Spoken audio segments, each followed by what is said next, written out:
This is John Sarver, and tonight we have our 8th installment in the My Solar Story series, sponsored by GLREA and My Son. And please mute yourself until we get to the question and answer period. And tonight we have John Gourlay, who's going to talk about his 4.5 kilowatt grid-tied ground mount system with battery. And he apparently has had some electric outage issues. So when he was looking into a solar system, he particularly wanted to look into the battery option. So that'll be interesting to hear about his experiences. And with that, John, why don't you tell us your story? Okay. So thank you, John, for inviting me to do this.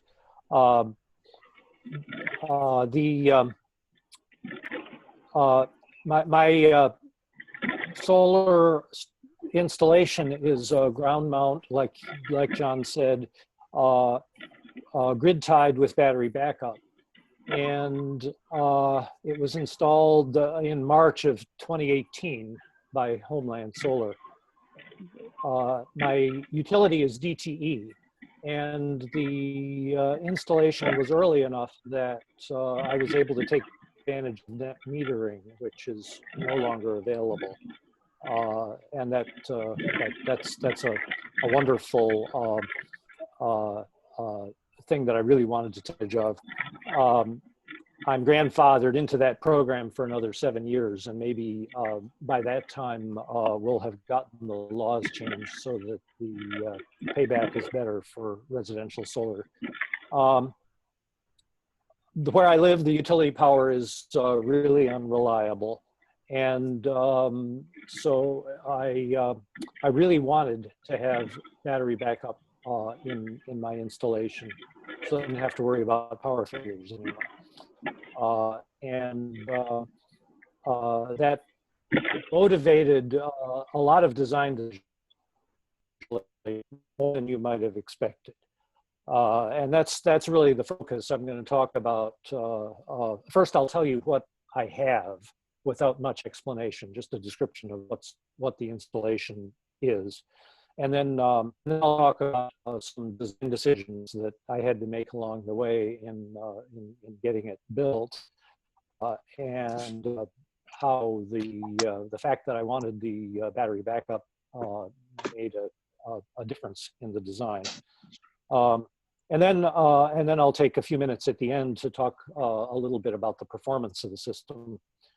So to start, let me share my screen so you can see what the outdoor looks like. Everybody see the picture? It's 14 panels on ground mount, tilted 30 degrees, total power 4.5 kilowatts. The vertical pairs of panels are wired in series, and then the whole rest of it is wired in parallel. There are two, 6 panels on the left is one group, and the 8 panels on the right is another group. And those two groups go underground from the ground mount and into the basement. Yep. Was there a question, or was it just noise?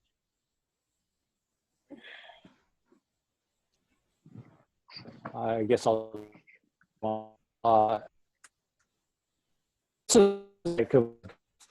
At the top, you can see the 14 panels, and they're wired together. And beneath those, there's 2 charge controllers, one for each group of panels. And those charge controllers are connected to the batteries. And I've got 8 lead acid batteries, 12-volt batteries wired into strings of 4. So it's a 48-volt battery bank. A lot of solar installations have microinverters or micro optimizers one underneath each panel or one for every pair of panels. And operate many panels.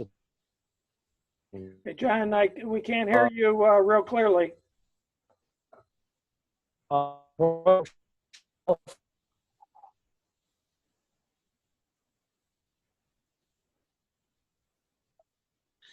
You know, John, I did read somewhere that sometimes if you don't have a good internet connection, you can take the video off and the voice will come through better. I don't know if that works. Yeah, but if I do that, then I show my pictures.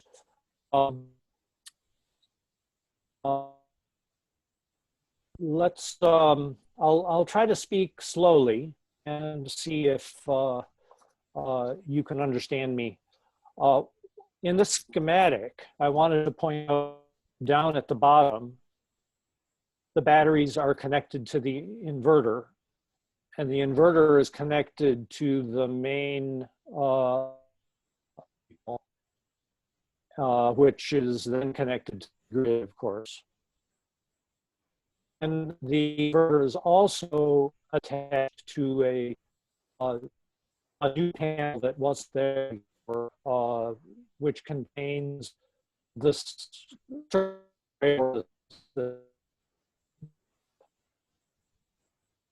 So the picture here.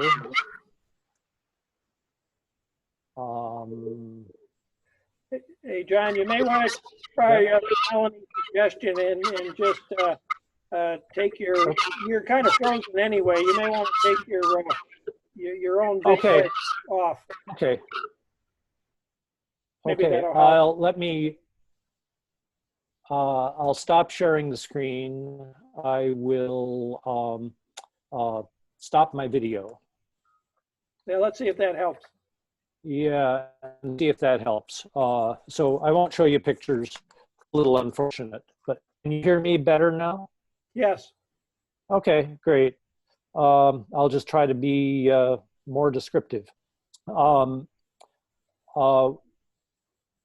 So I wanted to make the point that the inverter is not big enough to power the whole house. And so I had to choose several circuits that I thought were important to have operating even when the power fails. And so one of those is the well pump, one of them is the refrigerator, and there are a few lighting circuits.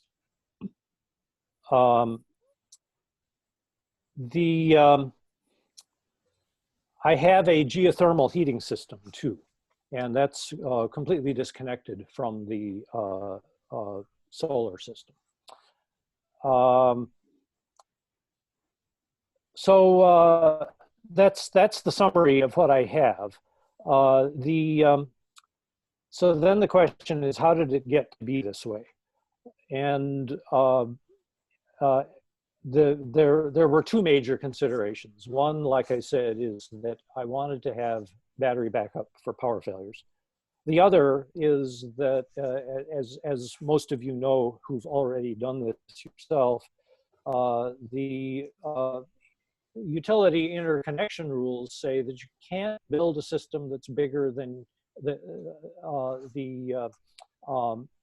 expected use, expected annual use for your household. So as a little digression before I start talking about the way I did the design, so there were two tools that I found very valuable. One of them you've heard about before from other people, the PV watts calculator, which is online. You just do a Google search for PV watts and it'll come up. And for your address and the size of your solar array and the orientation and the tilt and so on. And then it gives you an estimate month by month of how much energy your solar array is going to produce. and I must have used that 100 times in the process of designing this. The other thing that I used is a smartphone app called Sun Surveyor, just a $10 app that I put on my iPhone. It was designed originally for photographers, and it uses my phone's camera and GPS and gives me an augmented reality view of anything I look at, showing me where the sun would be in the sky at any time.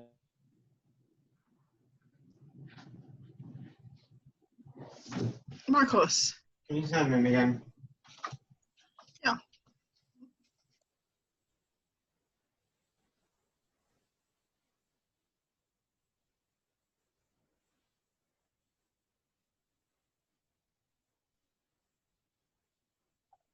Here I am again. I'm sorry, Zoom just dropped me and reconnected. Can you hear me at this point? Yes. Yeah, okay. So I was talking about Sun Surveyor. I can point the camera, my cell phone camera, at anything and choose a date and time, and it'll show me where the sun would be in the sky at that point. And so that was an excellent tool for finding where shading was.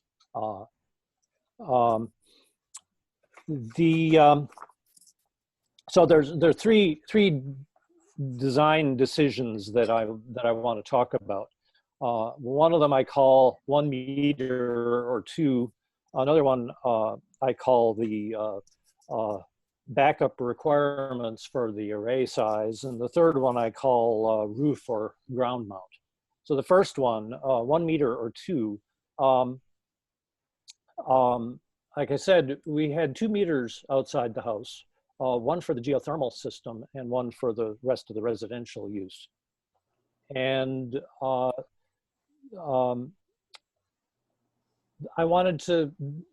initially wanted the solar system to cover the whole house, but it turned out that that would be way too expensive. If I added together the 2 annual usages for those 2 meters, I would have had to build a system that was 3 times the size that I ended up making, just outside my budget. If I built one that covered all the residential use and then just some of the geothermal, that would require me to combine the 2 electric services into one. And I was paying about 2/3, when I was paying for geothermal electricity, I was paying about 2/3 per kilowatt hour as I was for the residential. And if I built a system that only covered half the geothermal, for example, all the residential and half the geothermal, then I would end up having to pay the balance of my geothermal bill at residential rates. And that would make the whole thing completely impossible to support financially. So, so I ended up building a system that covered just the residential use. So now the backup requirement on the array size. I identified the circuits in the house, like I said, the refrigerator and the well pump and other lighting circuits that I really wanted to keep on when the power failed, and estimated that those circuits would require 4 to 6 kilowatt hours daily on average. I wanted the batteries to be able to supply that much energy for at least a couple of days. So I specified the size of the battery bank so that it could do that. And then the third thing that was necessary was, if there was a long winter power failure, I wanted the solar panels to be able to provide enough electricity to recharge the batteries, so that I didn't lose power because my batteries ran out after 2 days. And it turned out that the amount of energy that I wanted to refill the batteries was more than the DTE would allow me to build. So I had to be creative, and it turned out there was we had a electric water heater that was part of the geothermal system, and it was part of the geothermals because the water was preheated by the geothermal. I moved that to the residential meter, and that increased my annual expected usage enough that I could build the solar array as big as I wanted it to, so that it could recharge the batteries. Then the last design decision was a roof or ground mount. I have a big south-facing roof. It would, at first blush, would seem to be ideal for solar, cover it with solar panels. But I got up on the roof with the Sun Surveyor app and discovered that in December, there was enough shading on the roof. Can't hear me? Should I go on? Go ahead. It's okay. Okay, good. I had enough shading that in December, I would have lost about half of my solar production that PV Watts was predicting. And, you know, remember, I'm trying to make sure that I can recharge the batteries in December. And so the solution would have been to build an array twice as big as I had originally planned, which would be too big for the roof, and DTE wouldn't let me do it. Or I had to find another place to put the panels. So that's why I ended up with ground mount.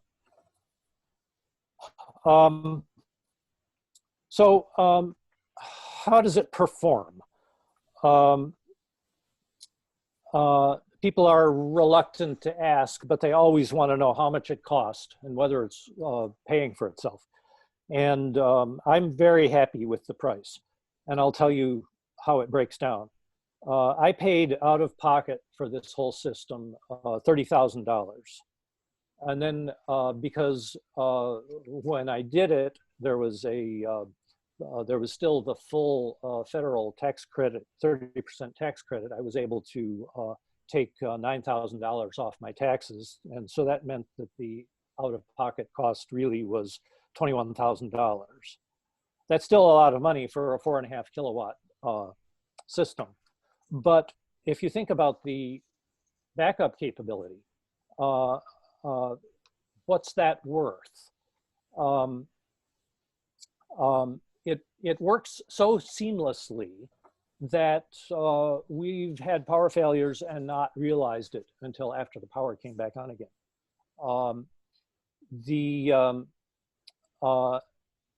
My wife loves to garden, and she likes to put up vegetables. And for the past many years in this house, she's always canned because our refrigerator is not reliable enough because of power failures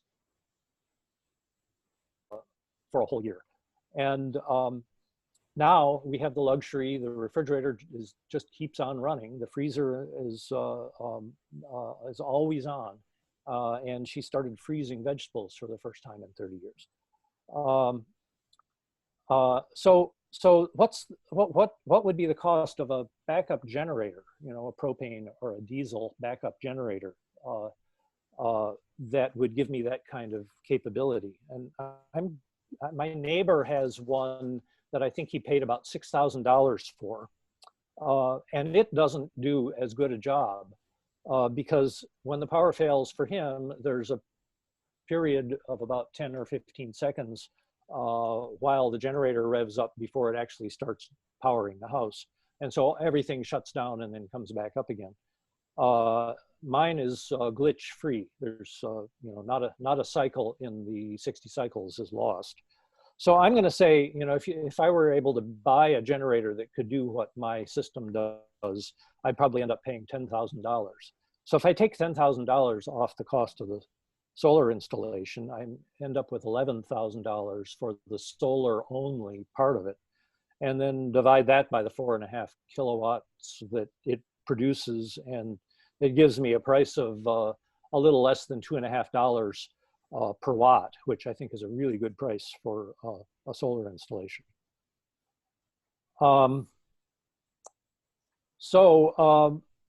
Performance-wise, after several years, and I'd love to show you a graph, but I dare not. The system produces almost the same amount as PV watts predicted. There's a deficit in the winter months, but it still during the winter produces 6 or 7 kilowatt hours each day. And so that's exactly what I wanted to be able to keep the batteries charged. So I'd say that that was a success. I think it's not producing as much in the winter because there are some trees on the horizon that normally wouldn't make a difference in anybody's estimate for the system. But in the wintertime, the sun stays close to the horizon all the time, and the trees block it proportionally more than it would in the summer. I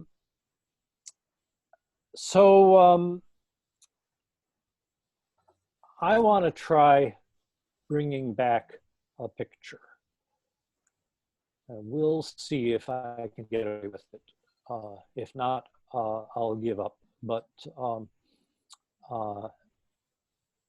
the inverter hardware that I have comes with internet connected software, and I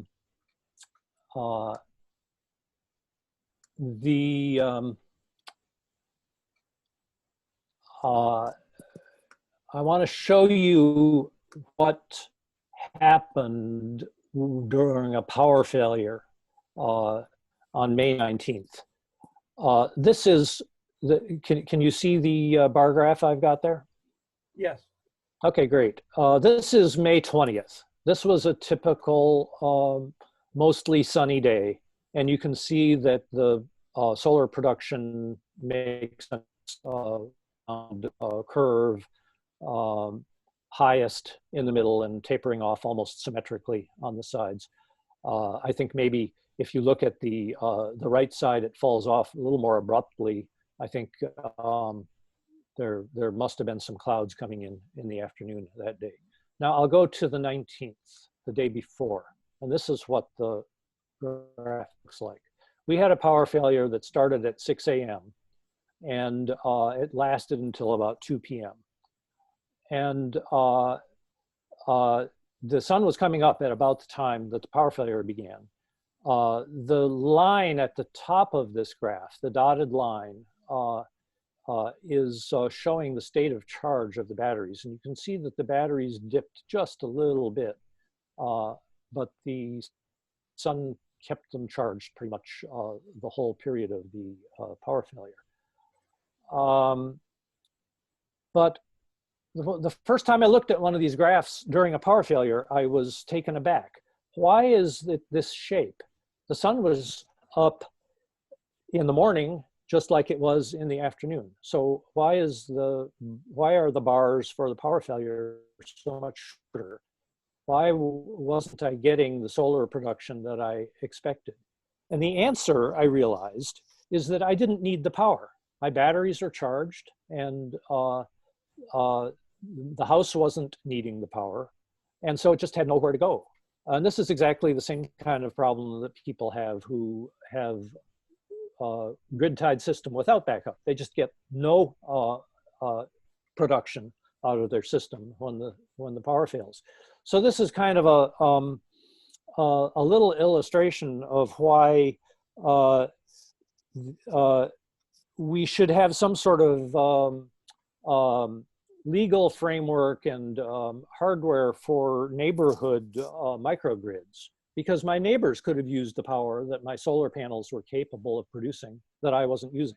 And I'd have been happy to give it to them. I'd be even happier if I could sell it to them, but I would have been happy to give it to them because it wasn't doing me any good. So, so that's the end of my presentation. And so I will answer questions now. And I'll turn my picture off just to make it work better. It looks like we have a question from David Arnosti. David? John, that was a nice talk. That was applause for a good talk, the little hand clapping. But okay, thanks. since I'm on anyhow, why lead acid? Did you consider using more different kind of battery technology? Yeah, I had a choice. Homeland gave me a choice of two different systems to satisfy my needs. One was the system I have, which is all Outback hardware except for the solar panels. And the other one was a Solar Edge system with a big lithium battery. And this was, and they were pretty much the same price. I think the Solar Edge was a little bit less expensive. That this was the time when lithium batteries were catching fire in cell phones and laptop computers and causing aircraft to make emergency landings. And I didn't want a huge battery in my basement. That was really what it boiled down to. I was looking to having a lithium battery sit there for 20 years and didn't believe that there was enough experience in the industry to be sure that that battery was going to remain stable during all that time. I have not heard of any houses with lithium batteries burning down since I installed this. And but one of the advantages of the Outback hardware is that it's much more flexible than the Solar Edge hardware was. The Solar Edge, I had only one choice. I had that one big LG Chem lithium battery, but for Outback, I could put many different battery technologies in, and the inverter and the charge controllers are adaptable to all kinds of different charging regimes. So I think that answers your question. Yes, thank you. Thank you. Yeah, I have a question. This is Charles Morris. What's the advantage of having the grid tie as a primary, source of how your system operates, as opposed to the batteries operating the electric circuits in your house, and then using the grid tie as a backup rather than the way you have it right now? Is there pros and cons? Well, I think you're asking, why didn't I go off grid? Just not connect to the utility at all? Well, the off grid, not so you could connect to the utility, but I'm saying to you, is there a way to where the off grid part would be the first, source, and then then we have excess power, then you can sell it back to the utility, or I don't know in terms of how the cost benefit, the numbers run. I was just checking.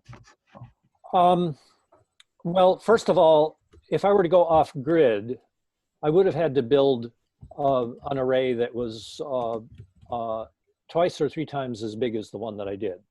And that was outside my budget, because I would have needed to reliably produce enough power in the wintertime to keep the house running. And I also would have had to build a bigger system because if you remember, I said that I'm not backing up the whole house. I'm just backing up 6 critical circuits. But then the Outback inverter has many different modes of operation. The mode that I've chosen to operate in is grid tied, and so it works the way you would expect. If I have extra power, I put it on the grid. If I need power, I I draw it from the utility. And but there's a different one that maybe you're thinking about called Grid Zero, where I draw power from the utility if I need it, but I never put any on the utility grid. That's something. If I weren't net metering, that's a kind of system that I might consider. But since I'm net metering, there's no value in me hoarding my electricity. I might as well give it to DTE and then take it back when I need it. And you know, that might be something that I should consider down the line if, you know, if the distributed, what do they call it? The distributed generation tariff starts looking really bad for me 7 years from now. I might change the mode of operation.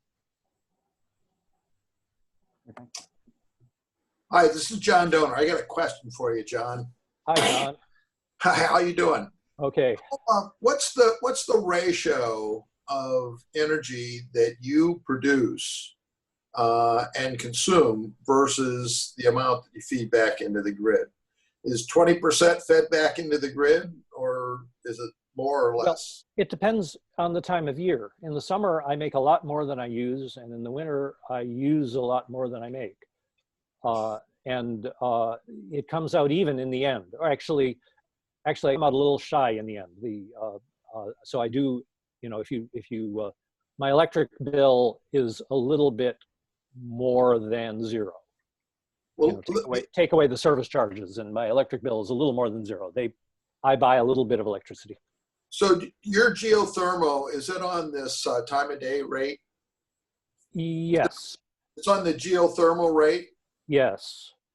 And So the cost per kilowatt, the cost per kilowatt hour was, like I said, was so small compared to the residential rate that I couldn't afford to switch it up to the residential meter. So it's completely disconnected from everything else. And I've got a good wood stove that helps house warm. Except for the summer peak rate, right? Because the summer peak rate is right around 23 cents per kilowatt hour. So when you feed the current back into Detroit Edison, if you're using anything on that other meter, they're basically buying electricity from you at your household rate, which is 16 cents per kilowatt hour. And they're immediately turning it around and selling it to you for about 23 cents per kilowatt hour without it really ever going back on their grid. Well, yes, but no, because I never run the air conditioning.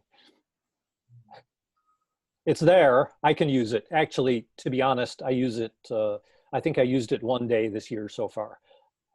But basically, we only use the geothermal for heating. We don't use it for air conditioning. And so we never have to worry about any summer charges. In fact, I wasn't even aware that that there was a difference in the summer and the winter. Huge. Yeah, it was never an issue. Okay, I understand why you say what you say. So it's a big issue for me because I'm not, you know, net metered. I'm under Rider 18. So basically, Detroit Edison buys my electricity. For example, today I generated 20.5 kilowatt hours of excess electricity, and it pays 7.6 cents per kilowatt hour. Actually, 7.4 cents as of late per kilowatt hour. I don't know why they dropped the amount, but they did. And they promptly turn around and sell it to me at 23 cents per kilowatt hour if I use my air conditioning or anything hooked to that time of day, right? By the way, and it never goes back onto their grid because their grid starts at the transformer because that's where their ownership starts. It doesn't start at the meter, it starts at the transformer. Right, right. And that's kind of what I was saying about having excess capacity during a power failure that I can't put anywhere because the rule says that the system has to disconnect from the grid during a power failure. The power would go out of my house and go to my neighbor, in your case, it goes out to your house and comes back in again to run your air conditioner. Yeah, my problem is Detroit Edison isn't doing what they say they're doing. They say that they're anything that goes out to the grid, they give you 7.6 cents, and anything that comes in from the grid, they charge you the standard rate. But that isn't what they're really doing, because anything local that's moving from one meter to another meter, it's really your power until it actually goes onto their grid. And I have an issue with them. I have a number of complaints into them. I think this is something that's going to have to take more, because they've gotten to a point now where they're ignoring me. There's a bill in the state legislature right now that will help you if it passes. We have less than 1 minute, so let me just thank John for his presentation. And next week we're going to have Pearl Certification talk about their program, which applies to both energy efficiency and solar in a home. So I don't think we have time for one more question. So, hey, thank you for everybody for attending. And again, John, thank you for that presentation. It was very interesting. Okay, well, thanks for inviting me, like I said. And